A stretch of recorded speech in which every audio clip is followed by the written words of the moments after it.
Welcome and thank you for joining us for the fourth Agro Lunch and Learn webinar of 2024. This webinar series is only possible through the generous support from Eurofins Agroscience Services. We thank Eurofins very much for their continuing sponsorship. My name is Solito Sumalong, Director of Regulatory and Product Development Services with AgriAuthority, and an incoming executive committee member of the Agro Division and a board member of the ISAA Agrochemical Network. I'll be serving as moderator for today's webinar. Attendees should use the Q&A tool at the bottom of your screen on the ribbon to submit their questions and comments, which will be answered at the end of the presentation. Before I introduce our speaker, I'll highlight the benefits of becoming an Agro member. Agro pays enormous benefits by enhancing your science, building your scientific network, and supporting your professional development. Please add the Agro Division to your American Chemical Society membership, or go to agrodiv.org and click on Become a Member to become an affiliate for $20 a year. And that's regardless of membership status with the American Chemical Society. I'd like also to inform you about the next ACS fall meeting in Washington, D.C. next August. If you happen to have any questions about programming, we're in the midst of getting symposia topics set. Contact our program chair, Dr. Mingming Ma. The Agro Division is also active in executing the strategic plan of engaging new and existing members, delivering information through new means of communication, and creating a future-ready resource for the global agrochemical community. Kevin, Edmund, Leah, and the Agro Division need your help. So please see agrodiv.org for more details on our strategic plan. Now I'm proud to introduce today's speaker. Lacey Brown is the manager of the Product Chemistry Group in Easton, Maryland, and has been with Eurofins Agroscience Services for over 10 years. She has a degree in biochemistry from the University of Maryland in College Park, and has experience working with regulatory requirements in a variety of industries. She and her team have an established track record of successfully analyzing complex or difficult compounds in numerous OPPTS and OECD guideline tests. Her webinar today is entitled Water Solubility and n-Octanol Water Testing, Study Design Selection, and Implications for Ecological Testing. So at this point, I'll toss it over to Lacey. Awesome. Thank you very much for that introduction. Go ahead and put this up.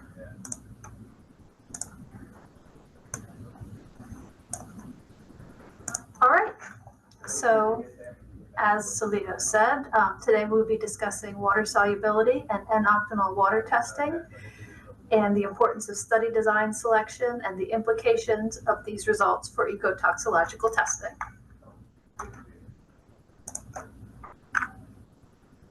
First, we'll just do a brief overview of these two study designs to give you an idea of overall what I'm talking about. For starters, why is water solubility testing important? Solubility in water is a significant parameter to monitor for different chemicals because the mobility of a test substance is largely determined by its solubility in water. Water is a universal solvent, and specifically when we're talking about agricultural chemicals, water-soluble substances are going to be able to gain ready access to humans and other living organisms in the environment.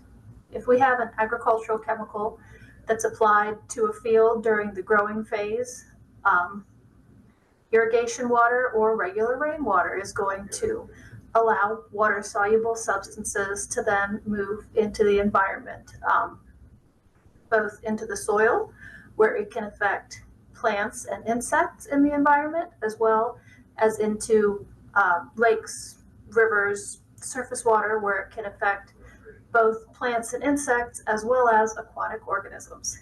So the knowledge of the solubility in water is a prerequisite for multiple tests. water solubility testing is a product chemical test, which is usually done fairly early on in the testing cycle for the registration of a new chemical. And then, based on the results of that water solubility result, it can affect what other tests are required. The first that comes to mind to me is toxicity to plants, insects, and aquatic life. Are you going to kill the bugs in the soil? Are you going to kill the wildlife or the plant life around the agricultural area, which helps to contribute to a reduction in soil runoff? And are you going to kill the fish and the bugs and the algae in nearby surface water? Also, the solubility in water will give some information as to what biological degradation testing is needed.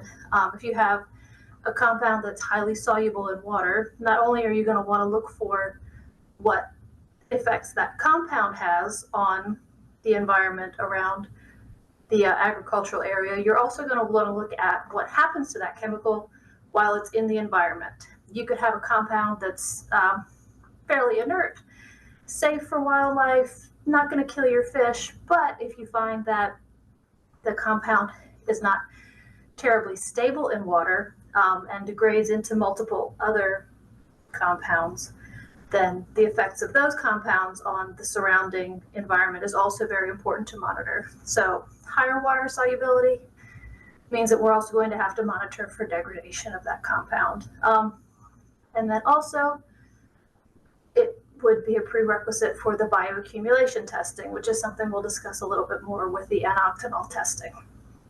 So higher water solubility means you're probably going to have more ecotoxicological testing done.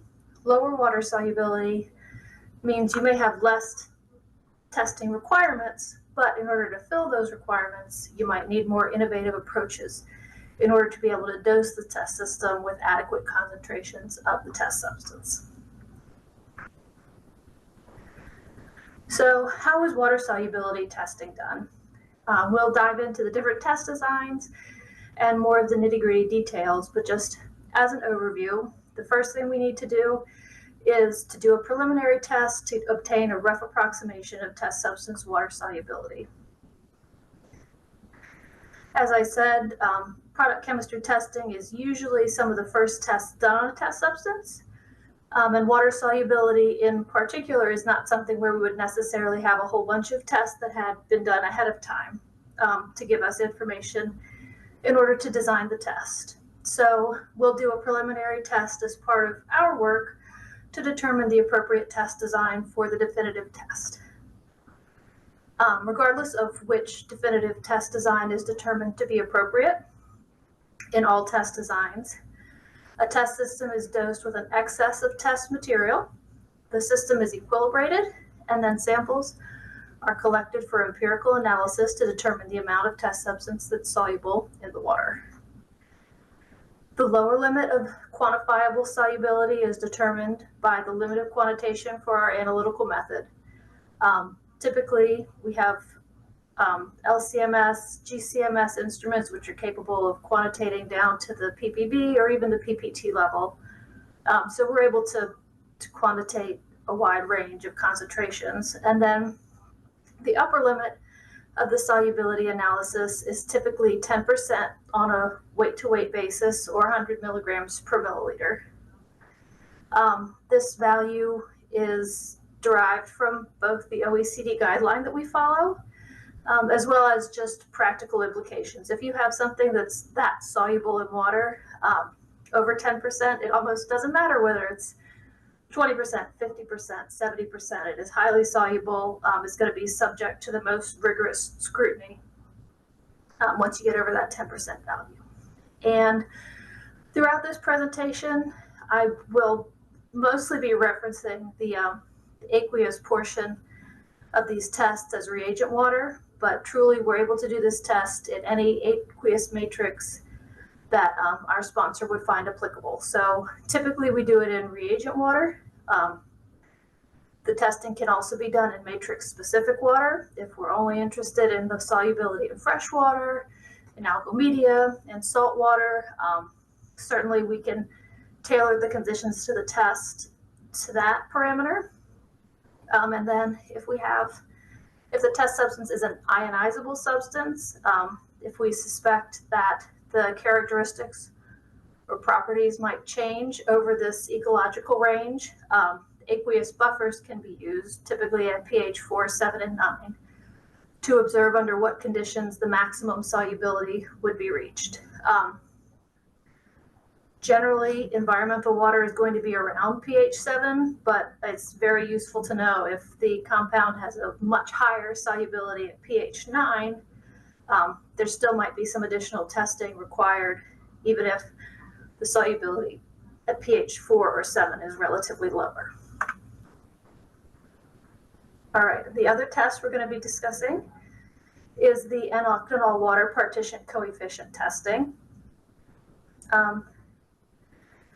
This partition coefficient is an important value because it has a highly significant correlation between the octanol water partition coefficient and the ability of a material to bioaccumulate in aquatic life, specifically fish. In the octanol water test design, water mimics the surface water, the environmental water that the aquatic life is immersed in. The octanol simulates basically the internal fat of the fish. So, for example, if we had a compound with a water solubility of 3 micrograms per liter, that seems like it's a very low solubility, very low exposure rate for the aquatic life. We might expect that it would be not a big deal. But if we have that compound has a octanol water partition coefficient of 5.5, that would indicate that the compound is 300,000 times more soluble in octanol or in the fat of the fish than it is in the water. So instead of the fish swallowing the water and the compound just passing through, the compound would tend to bioaccumulate in the fat of the fish, leading to much higher exposure levels than what would be indicated by the water solubility itself, and also potentially different kinds of negative effects to the fish. So it's a very important value because it lets us know which risks we need to be monitoring for and to tailor that testing to the appropriate types of risks. The octanol water partition coefficient is also a key parameter in the assessment of the environmental risk of the chemical and in the prediction of the fate of chemicals in the environment. The octanol water partition coefficient also has a correlation with the soil adsorption potential of the material. So where you might have, again, a compound with a very low water solubility, if it has a predisposition to accumulate in sediment, you could, again, have much higher exposure levels in the environment than what would strictly be indicated by the water solubility. Because if it's accumulating in a certain area, then any aquatic life that encounters that area, bugs that are digging in that dirt, plants that are attempting to grow in that area are going to have a much higher exposure and potentially much higher risk of negative effects. So just like with water solubility, higher octanol water partition coefficient values are typically going to lead to more testing investigating the bioaccumulation and persistence of the test substance in the environment. And lower octanol water partition coefficient values are going to lead to more testing investigating the stability of the test material in water and the effects of degradation products in the material. So just like if we have a higher water solubility, we want to check and see what potential degradation products will be entering the environment. A lower octanol water partition coefficient also means that we need to check. And even though it appears to be clear that, okay, this is probably not going to bioaccumulate in aquatic life, we want to go back and really investigate what other potential degradation products could be introduced to the environment that could have a higher risk profile. So we have several different octanol water testing designs. For each of these, it's preferable for us to have a little bit more background information going into the testing than what we would expect for the water solubility testing. We would want to know the octanol and the water solubilities of the materials, preferably through previous solubility testing, although we are able to do a benchtop solubility estimation if that other information is not available to us. Frequently, we also can receive an estimated log POW value, which is generated through modeling based on chemical structure of the material. Just as in the water solubility testing, a preliminary test is first done to determine the approximate partition coefficient. We will at that point have already decided on the desired test design, and different test designs have different preliminary tests. But once that preliminary testing is done, if it indicates that the incorrect test design has been chosen, we have the ability to pivot and move to the other test design, so that we have the most appropriate going forward for the definitive testing. Test vessels are prepared with the ratio of octanol and water. So basically, to start with the preliminary testing, we'd have 100 milliliters of water and then 100 milliliters of octanol. The test substance is introduced into the vessel using a solution prepared in octanol, preferentially. The vessels are agitated, equilibrated, and then both phases are sampled and analyzed for concentration of the test substance. And then the log POW value is calculated from the ratio of concentration in octanol and the water phases. Just like with the water solubility testing, it can be done doing a variety of aqueous matrices. We typically will use reagent water or aqueous buffers, but if the value is potentially going to be different in a matrix specific water, we can do that as well. And then for the octanol water testing, both the octanol and the aqueous phases are mutually saturated before the beginning of the test. And what that means is, because the samples are collected from the test vessels on a volumetric basis, we want to ensure that we know exactly what volume of octanol and water have been added to the vessels. And while octanol and water are not extremely miscible, there is some potential for them to have some miscibility. So prior to any testing, we'll fill a large vessel with the octanol and the aqueous phase, let them sit, equilibrate overnight, and then separate those phases so that no dissolution is happening in the phases during the definitive testing. So we will start with our water solubility test designs. For both test designs that we use, the guidance is provided under the OPPTS 830 7860 guideline or OECD 105. The OPPTS guidelines are typically guidelines coming from the EPA, whereas the OECD guidelines are the European equivalent. And the language and the guidance in both are very similar. So we would cite both, but there's not a significant difference between the two guidelines for our purposes. So as we said, the preliminary test is done to determine the appropriate test design. A small quantity of the sample is placed into a vessel, and repeated additions of water are made of known volumes.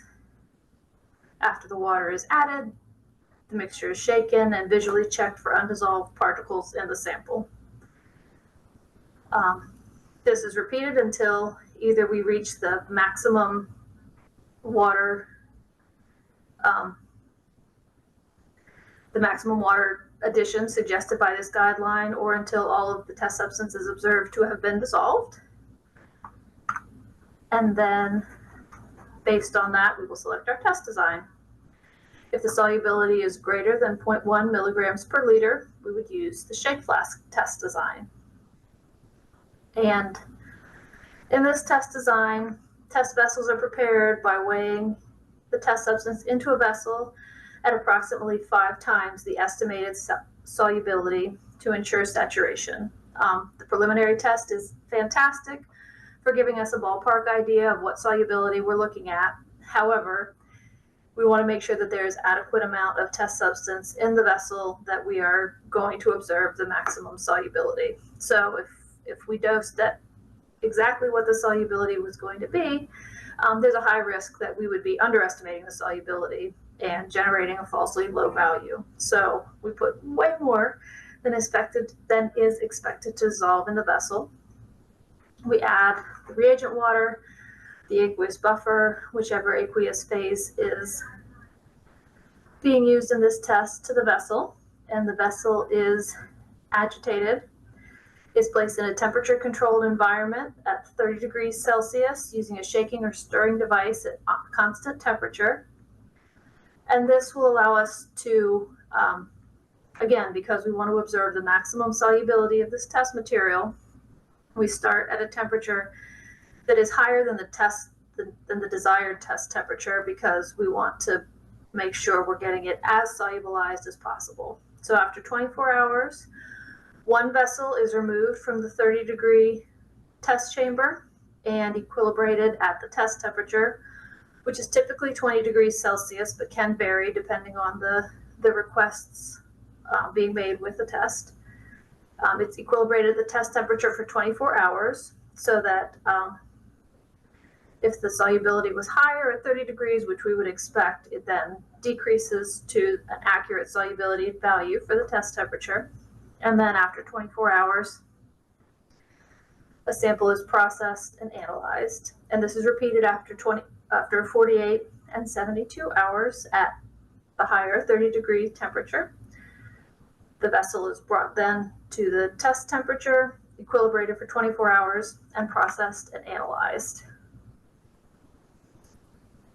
So the sample analysis typically consists of a centrifugation or filtration step. Because we have such a high excess of test material in the test vessels, we want to make sure that there are no particles suspended in the water phase that could potentially bias or influence our results to be inaccurate. So we'd centrifuge, we'd filter the sample, and then check for Tyndall effect, make sure there's no suspended particulates, and then the samples are analyzed using a substance-specific method. HPLC, LCMS are typical platforms that we would run on and generate a calibration curve using an analytical reference standard, and then use the peak area response to determine the concentration of the test samples.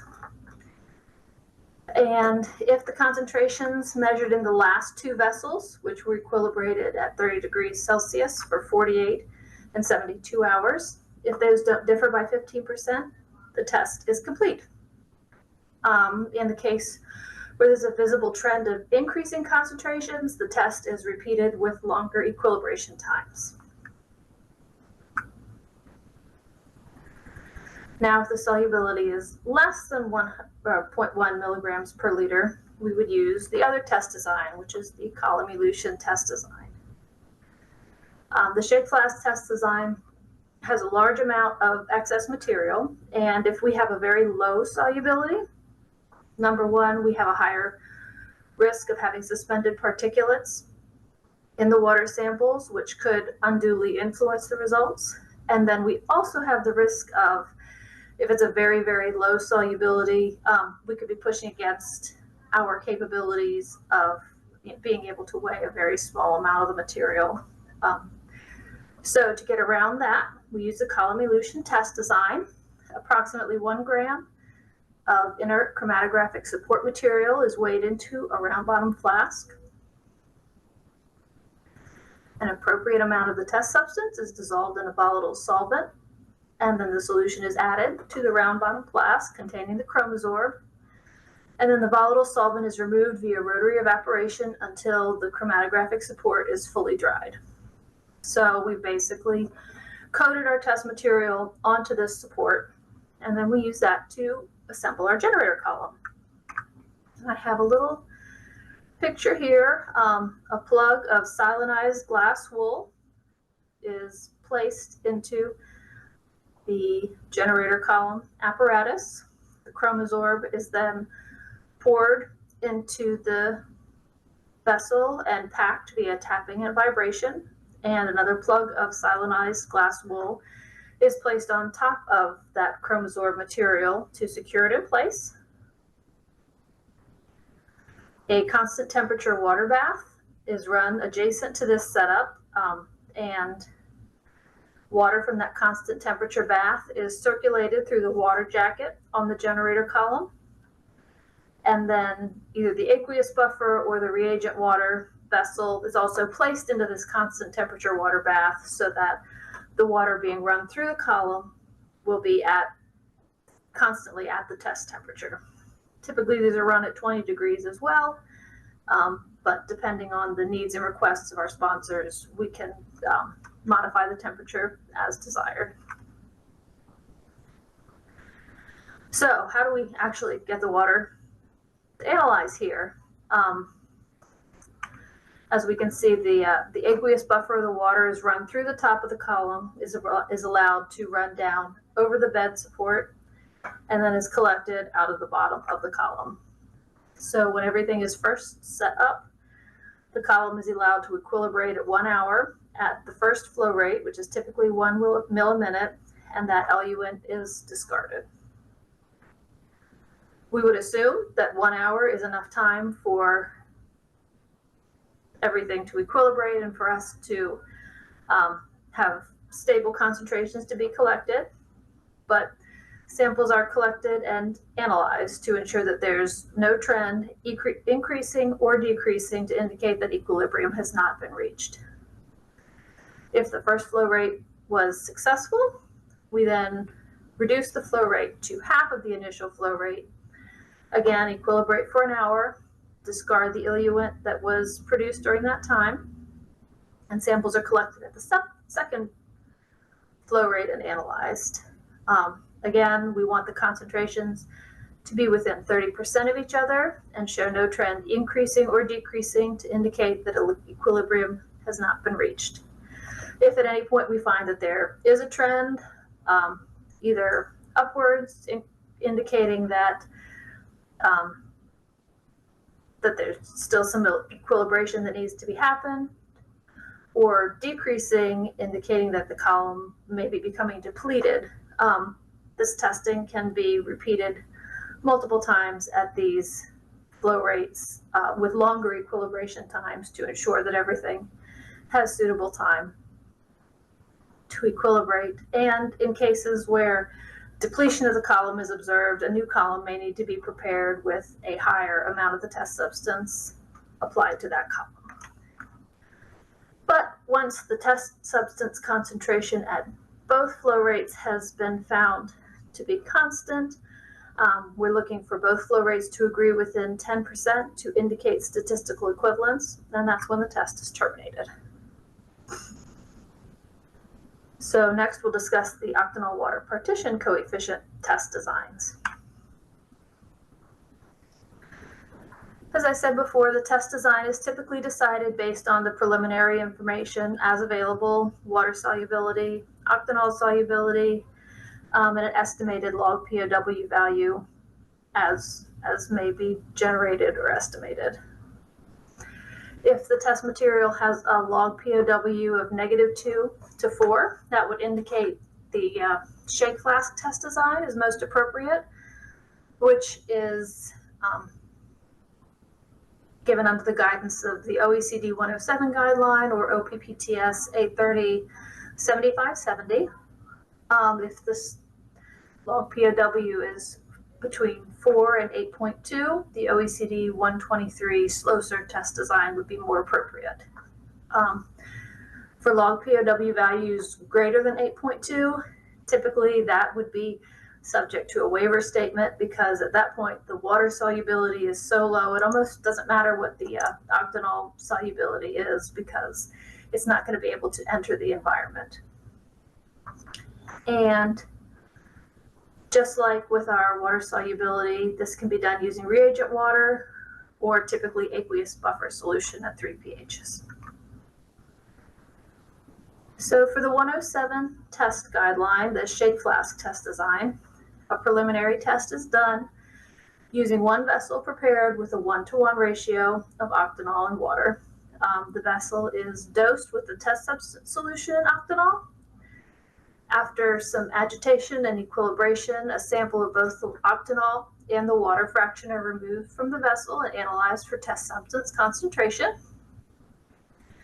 And then the log value of the ratio of molar concentrations in octanol over water is used to calculate the log POW value. And then the results of this preliminary test are used both to determine if the test design is appropriate, and if it is, then the testing is carried out using 3 different ratios, with each ratio analyzed in duplicate. Typically that would be 2-to-1, 1-to-1, and 1-to-2 octanol and water. For higher log POW values, we would tend toward having higher water ratios, and the testing can be completed when the log POW values of all 6 analyses fall within plus or minus 0.3 log units. Similarly to our generator column or column elution water solubility, the slow stir test design is designed to give us a little bit better separation between the higher and lower concentrations of the test material. With the water solubility, we didn't want a bunch of test material sitting in the vessel. With this, we want to make sure that we don't have to interact at all with the octanol phase when collecting the water phase to prevent any potential microdroplet entrapment or in any way biasing the water solubility results, which would then give us a lower octanol water test value than what is truly accurate. So the 123 slow stir vessel is a water jacketed aspirator bottle fitted at the bottom with a glass tap and Teflon stopcock assembly, and on top is secured with a ground glass stopper. The vessel is filled with an appropriate volume of aqueous phase, whether that's reagent water or pH buffer. The octanol phase is then very gently added to the top of the vessel to ensure that the phases stay as separated as possible. The vessel is then dosed with a test substance solution in octanol. A Teflon stir bar is placed at the bottom of the vessel, and a stir plate is used to gently agitate the vessel contents. Then following equilibration, let me just add that the water jacketed assembly on this is very similar to the generator column, where you have a constant temperature water bath that's maintaining the desired test temperature, and the water jacket is constantly pumped with this constant temperature water so that the entire test system remains at the desired test temperature. Equilibration occurs over 24 hours. And then once that equilibration is completed, octanol is sampled from the top of the test vessel by removing the ground glass stopper, and the water phase is sampled using the glass tap at the bottom of the vessel. So where in a shake flask test design, you would have to go through the octanol phase to sample the water. With this one, we want to make sure that the phases are as separate as possible for the duration of the test. For the preliminary test, only one vessel is analyzed, and analysis is done after approximately 24 hours of equilibration. Once that testing is completed to determine if the test design is appropriate, then the definitive testing is carried out using 3 test vessels. For the definitive test, vessels are prepared the same way. Aqueous phase is added, octanol phase is added, and then the solution is dosed using the Octanol solution containing the test substance. The sample is allowed to equilibrate for 24 hours, and then samples are collected from each vessel at 1, 2, 3, and 4 days, with a minimum of 24 hours for the first equilibration period, and then a minimum of 5 hours between the sample collections. Samples are analyzed in the same fashion that we analyze the water solubility samples. We want to use a test substance specific method. With the octanol phase, sometimes the GCMS platform is used, HPLC or LCMS. Calibration curve is prepared using an analytical reference standard, and then the peak area response is used to calculate the concentration of test substance in each sample. For this particular test, there is a statistical evaluation to ensure that the chemical equilibrium is reached in these vessels. The log POW value is plotted against time, and then the plateau of this plot should yield a slope that is not significantly different from 0 at p equals 0.05. So these are the basic tests that we would use. 95% of the time, the test substance that we are attempting to analyze will fit into these guidelines, cooperate nicely, and we're able to generate good results for our sponsors. Other times, we get more complex chemicals, which is especially more common seeing substances of a biological nature being used for agrochemical purposes. And so we do have some additional tools in our toolbox to help us analyze these samples. So for water solubility, the biggest issue we would potentially encounter is if the material is a UVCB, meaning that it has an unknown or variable composition, if it's a complex reaction product, or a biological material. And in situations like this, we have the issue where either the analytical method is not straightforward, we're not able to use a test substance specific method because the test substance composition itself is too difficult to nail down, or we could find that the solubility is so variable. You've got one portion of the compound that is high solubility, one portion is very low solubility, and it's difficult to analyze for that reason. So in those cases, we would use a WAF test, which is derived from the OECD 23 guideline. And in these situations, we have a much larger vessel, 2 liters, which again is fitted at the bottom with a glass tap and Teflon stopcock assembly to aid in sample collection. This tap is typically located about 2 to 3 inches from the bottom of the vessel. So whether the compound floats, whether it sinks, it allows us to take a sample that is ideally as free from contamination from direct contact with the test substance as possible. The vessel is dosed again with an excess of the test material placed in a temperature-controlled incubator and on a stir plate. The stir bar is placed in the test vessel, an appropriate volume of reagent water or aqueous pH buffered solution is added. It's stirred at a slow speed that achieves a vortex depth of 0.5 to 2.5 centimeters, which would indicate that the sample is being agitated appropriately, but also we're not really running the risk of incorporating any micro droplets or creating any sort of micro dispersion of the test substance. And samples are again taken at 24-hour intervals, except in this case, we would analyze the samples for total organic carbon content instead of using a test substance specific analytical method.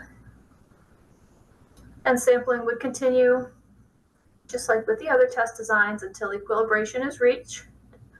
indicating there's no increasing or decreasing trend in the solubility results. Another complex case we might encounter with water solubility would also be if the compound was a polymer. And in that case, the most appropriate guideline would be the OECD 120 test design, which is water extractability of a polymer. And in that case, we have a different analytical platform that we would use to conduct that analysis called a GPC, uses gel permeation chromatography, which allows us to separate the different components of the polymer by polymer size. And in that test design, we would place a known quantity of the test substance, 10 grams, into a vessel containing 1 liter of water. The vessels are agitated at test temperature, which is 20 degrees for 24 hours.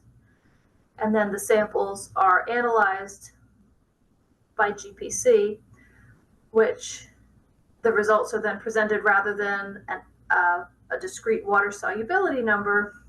We have a water extractability fraction. So because we're not dosing with necessarily an excess of the test material, the results we give are what fraction of that initial 10 grams was extracted in the water solubilization process. Now for the octanol water partition coefficient, there's a variety of reasons why this test could potentially be complex and not fit nicely into our 2 preferred test designs. Because we have different phases involved in the testing, which have very, very different chemical properties. You could have a compound that has fantastic solubility in octanol, but not enough water solubility that can be detected on the analytical platform, or vice versa. Very high water solubility and not enough solubility in octanol to be able to be seen using our preferred analytical platform. So for this test, we use the OECD 117 estimation method.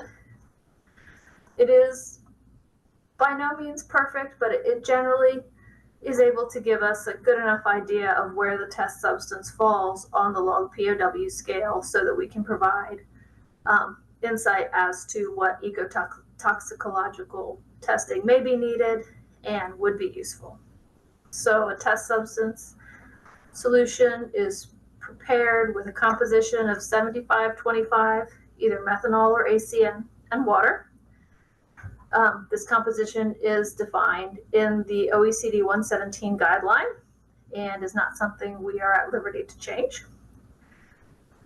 We then prepare solutions of reference substances with known log POW values in this same methanol or ACN and water solution. The guideline itself contains a list of about 15 chemicals which can be commonly used, but any compound with a known log POW value can be used, which means if we have a compound that is very similar to our test substance, we're also at liberty to go ahead and use that, which may give us a more accurate estimation than using just generic guideline reference substances. These substances, or solutions rather, are injected onto the guideline prescribed column and eluted isocratically at 75-25 methanol or ACN and water. And then a calibration curve is assembled using the known log POW of these reference substances and the retention time observed for these reference substances on the column. Now, if we have a compound that is a very low log POW value, we may generate a less than value. It's less than the log POW of our lowest reference substance. And then if we have a compound that's going to have a higher log POW than our reference substances, we are able to apply a gradient to the column after our highest retaining reference substance, and then we would generate a greater than value for that compound.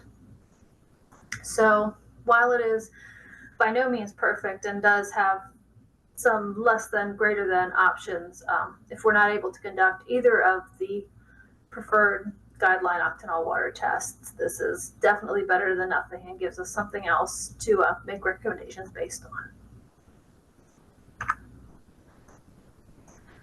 And that is the end of this presentation, and I'd be happy to take any questions that you may have. Great, Lacey. Thank you so much for the presentation here. We did have a question that rolled in on degradation in water for the water solubility test, but I'll stretch this out a little bit more. I mean, we can also address the n-Octanol test as well for active substances degradation in water. Can you describe how you would account for that degradation? Sure. The degradation test is not something that my group would conduct. It's actually a specialty of the environmental fate group, but they would follow the OECD 121 hydrolysis guideline preliminarily, in which a test substance solution is prepared in water in aseptic conditions, and then over a course of time, the concentration of the test substance is observed, and any decline in the concentration of test substance is then investigated to see what degradation products may have formed in that time. Yeah.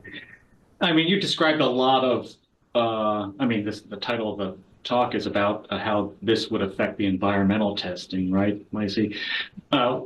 What tests are, when you deal with a client and a sponsor, how do you sequence this testing with other testing, such as degradation, such as a five batch analysis and an analytical method?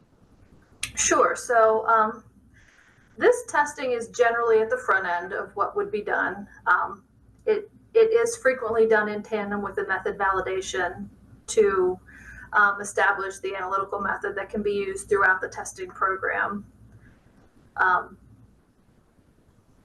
Based on either the results of the water solubility and octanol testing that we do, or based on predicted results generated from computer models, typically the sponsor will have some idea as to what types of other testing are going to be needed. Things like an OECD 106 soil adsorption desorption test, other aquatic testing, chronic testing, or longer term studies. It's also determined in large part by the use of the chemical. So if we know that it's going to be used in certain agrochemical applications, it's going to have different tests than, for example, if we had a pharmaceutical. And then you mentioned 5-batch testing. That is typically done at the very end of the registration testing process. This is all done very frequently on small batches, on method development batches, and then by the time we get to the actual manufacturing scale up, that's when the 5-batch testing would be done. And that segues into another part of the issue. We did have a webinar earlier in the season, the 2024 season, about working with the clients to develop that to develop as much consistency in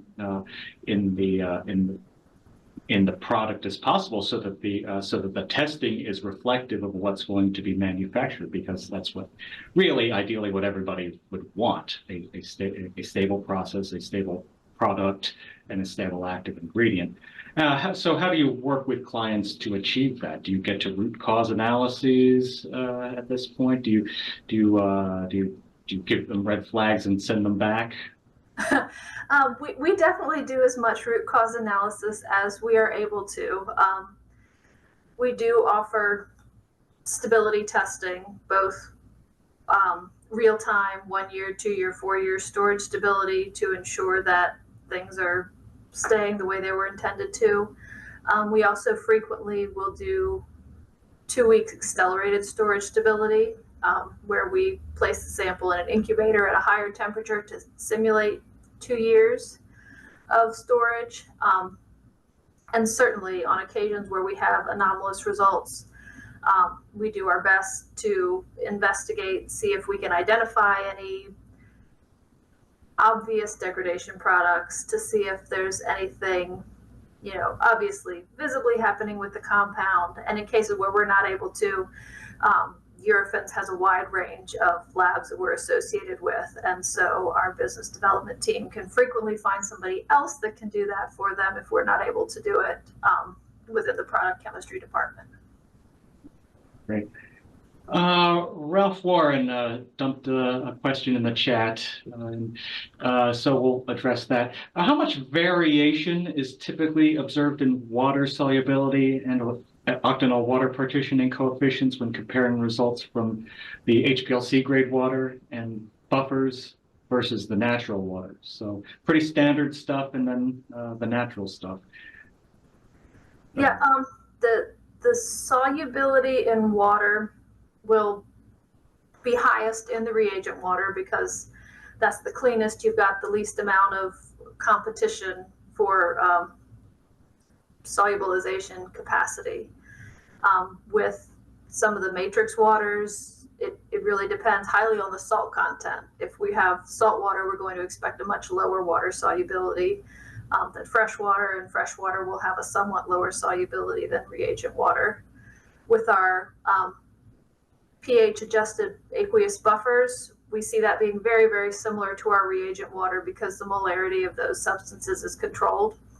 So we know that there's just enough salt in there to hold the pH, but not enough to really bias results one way or the other. From your perspective, are the intended geographies and markets that your sponsor wants to enter relevant in the type of natural waters that you're going to be testing against? So typically the natural waters would be determined more by the additional aquatic testing that's been recommended for the substance rather than the geographical area where the compound will be deployed. Interesting. So back to Ralph's question, how much variation do you notice in between natural waters in general?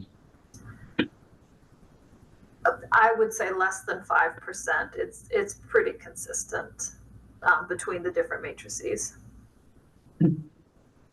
Another question rolled in on the Q&A tool, and that would be for aquatic ecotoxicity tests for chemicals with low solubility.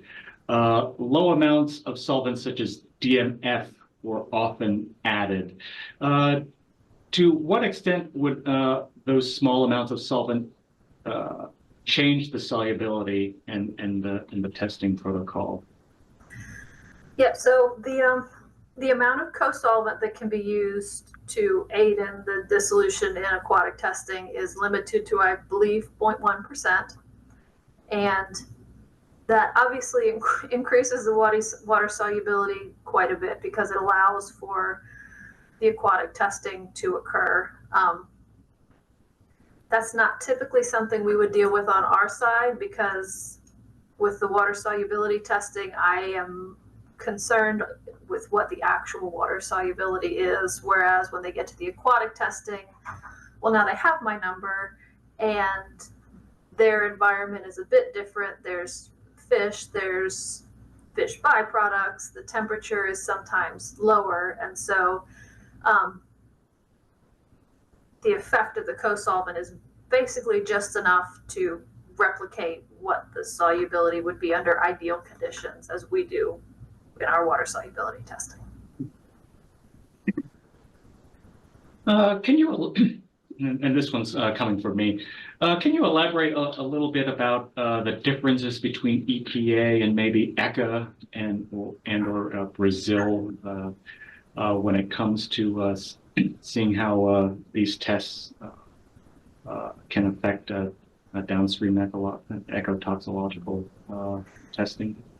Yeah, so we find that there's varying degrees of rigorousness between the different guidelines. I work most frequently with EPA registration, so that's what I'm most familiar with. But I do know that Brazilian registrations in particular have some additional QC requirements that aren't found in all the other regulations. What do you tell clients that want to enter multiple global markets in this case? Yeah, we would always recommend that we test at the highest level, the most strenuous market that they're intending to enter, because there's no harm at doing some more QCs, having tighter statistical controls. So we would always recommend that if they're unsure, if they have multiple markets they're considering, that they would default to doing the most strict requirements and then allowing it, because it will definitely pass in the lesser strict requirements if they aim for the top to begin with. Okay. Yeah. I think we're out of questions and we're running near the top of the hour, so I'm going to share my screen here and get my notes back up here. There we go. Well, thank you so much, Lacey, for the presentation. And thank you, audience, very much for your participation in the webinar all the way to the top of the hour. Lacey, you did an excellent job. And I'd like to thank you and Eurofins Agro Services, our sponsor, and our webinar coordinator, Kyle Sawyer, for a great job today. For those questions that we may not have gotten to, please expect answers to those questions to be posted in the next few days. You may be asked to complete a follow-up survey after the webinar, and Kyle and I have been working on that portion as well. And we do look forward to your feedback. We certainly are looking forward to our 2025 series at this point. Our next webinar is on October 9 at 12 noon in the East in the US, featuring Isabella Quitano from Indorama Ventures in Brazil. So she'll speak on co-formulants in agrochemical products with a focus on biopesticides. If you have any ideas for future webinars, particularly 2025, please contact me. I'm chairing the webinar, Lunch and Learn webinar committee for the Agro Division. So please reach out and we can have a great spot in the schedule and a great process, creative process in trying to get a webinar going in 2025. So thank you all for your attention and your kind engagement, and we will see you all on October 9th. Thank you so much.